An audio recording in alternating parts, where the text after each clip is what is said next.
Zero, if there's something I've known about you all these years, is that basically you're all about the pussy. Cats. Cats. Yes. And I am a very, very big cat person. yes, absolutely.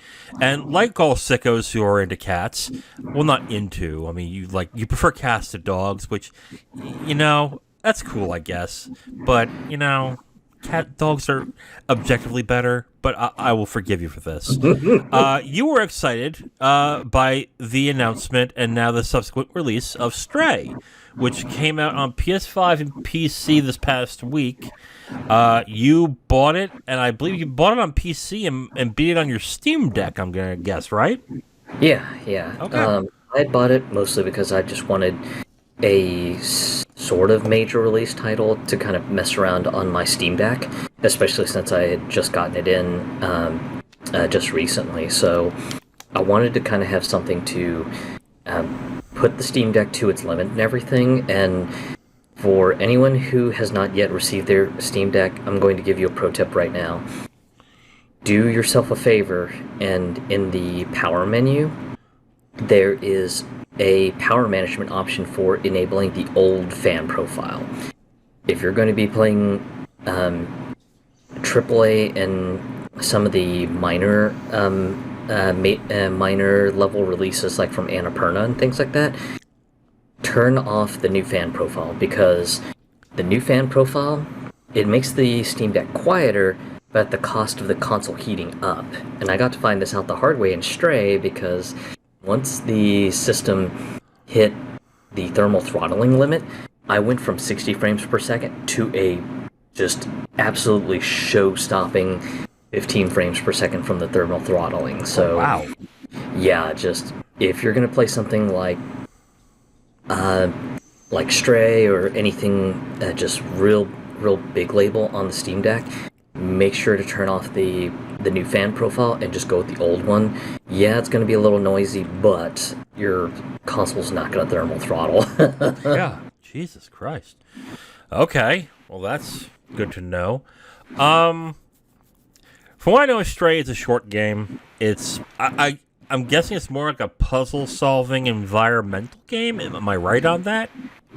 It's kind of like a walking simulator with some puzzle solving. Okay. So, if you're fans of games games kind of like the Stanley Parable and things like that, then Stray might be up your alley. But I guess I'll borrow something from the movie podcast, and that's spoiler time. So, let's just give the viewers a warning here. Okay. Over 5 seconds. Okay, sure. So, 5 seconds, we're going to talk about spoilers of Stray. In 5, 4, 3, 2, 1. Go ahead. So, while I like Stray, unfortunately, the cat is merely a vehicle for one of the characters you meet later.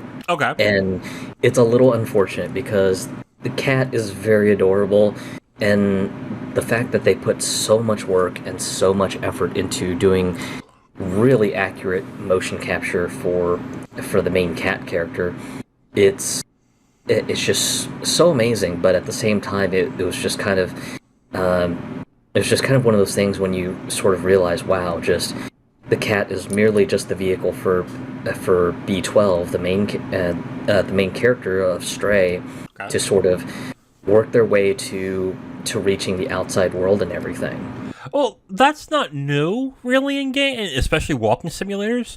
One of my all-time favorite games is Gone Home, and technically, the character you're playing as is not the main character at all in the story. So, yeah, I mean that's. But did that disappoint you when you found that out, or it did just not work in a way? For me, it was just kind of a little sad, because it was just like, just in the beginning, you hang out with your other cat companions, and then you kind of go through the intro and where they teach you all the movement mechanics and the rules behind the movement mechanics, and you're wandering with your cat pals, and then just you end up getting separated from them and everything. So it's just one of those things that it was just like, oh God, just I love the little cat, but at the same time, it was just kind of a shame that the cat's not the main character and everything. So that was kind of something that was a little sad for me to see, but just it wasn't completely end of the world. I will not really go into the ending and everything because my girlfriend has yet to play the game, so I don't want to completely ruin that or whatever. Right. But at the same, another thing that I had heard some criticism online was just while you do play the main cat, it would have been nice to have like an option to sort of create your own cat and everything. And apparently, there's like an insane modding scene for that. And one guy has been doing a mod service that he will basically design and build your cat at a fee, and then give you the file to inject your cat into Stray. It is a little weird that if the character, the cat itself, isn't real. It sounds like the cat isn't really a character in the game. He's more of a MacGuffin, which is basically the key to everything working in the game.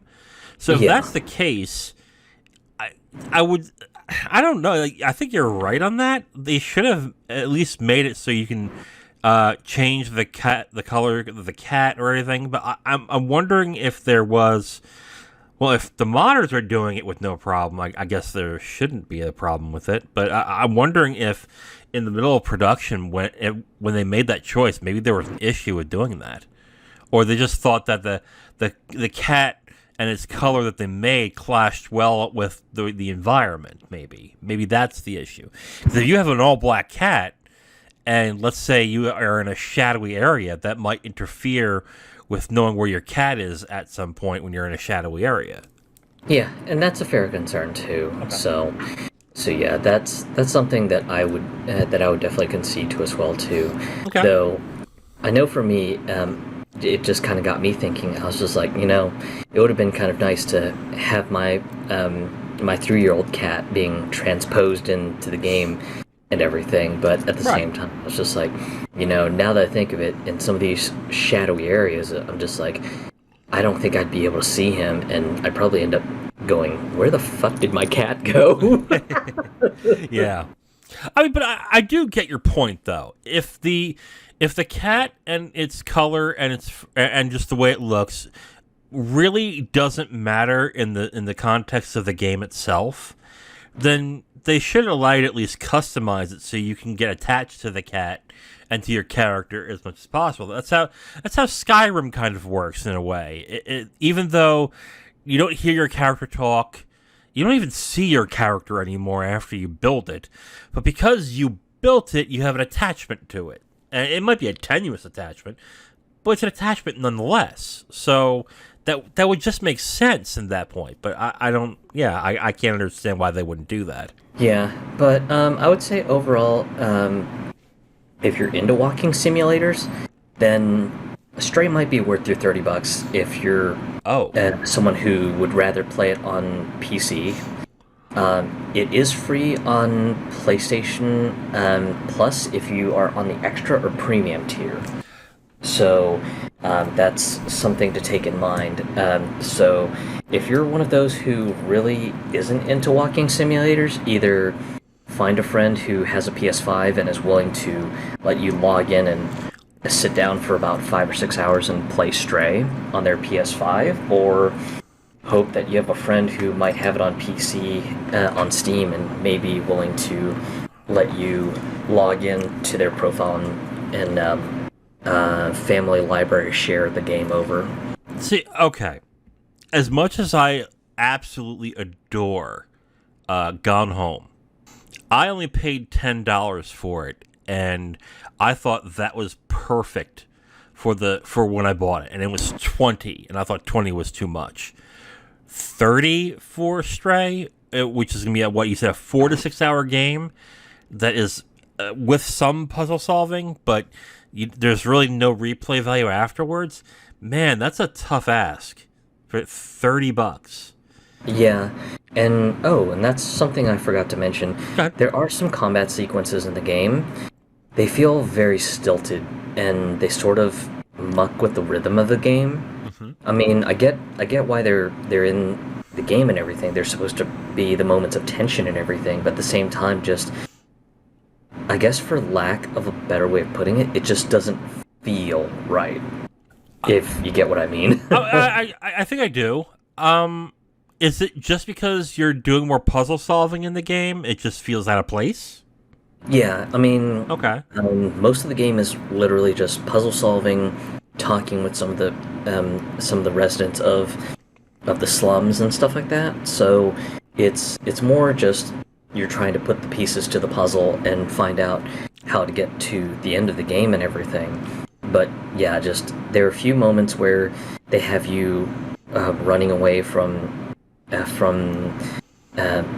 the big bad, which are basically these mechanical uh, robots that basically eat everything, including metal. So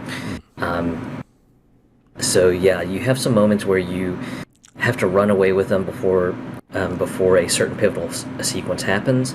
Then once a pivotal sequence happens, you have the ability to fight back, but even the way to fight back is also very stilted as well too, because there's a cooldown meter and you have to meter your attack and know when to back off and run to a safe place and distract the enemies and stuff like that. It's just as much as I like the game, I just felt that the combat portions just felt a little bit stilted. Okay. I mean, they probably put it in there for, I guess, variety's sake. But I guess if the game is that short, maybe it wasn't really necessary. But do you find that the pacing is well done, or does it drag in certain spots? The pacing is pretty good in my opinion. Mm-hmm. I think it flows pretty well for the most part. Um, if you're not good at spatial memory, then Stray can maybe be a little bit of a challenge because there's no map screen, so you pretty much have to sort of build a map in your mind of where everything is. Okay. So if you're someone who has trouble keeping track of where NPC A is and NPC B is, item 1, item 2, and item 3 that you need for this like chain of trading items around to different characters, then Stray might take you a little bit longer. But if your spatial memory's pretty good, then yeah, you may be able to burn through Stray within 4 hours easily. Okay. So, all right, it's $30, 4 to 6 hours. Did you find the price worth it for what you paid for? As much as I have my issues with the cat not being the main character, but more of a MacGuffin to advance the story along, yeah, I mean, I still don't regret my purchase at $30. Okay, good. Even though I did also have it on PS5 from being on PlayStation Plus Premium, so yeah, I have no regrets for paying the $30. Good. Okay. So you recommend it. It's $30 on Steam and on PS5, or if you have PlayStation Plus Extra or PlayStation Plus Premium. Yeah. Okay, it's free there. So, yeah, Zero says check it out if you're interested. So there we go.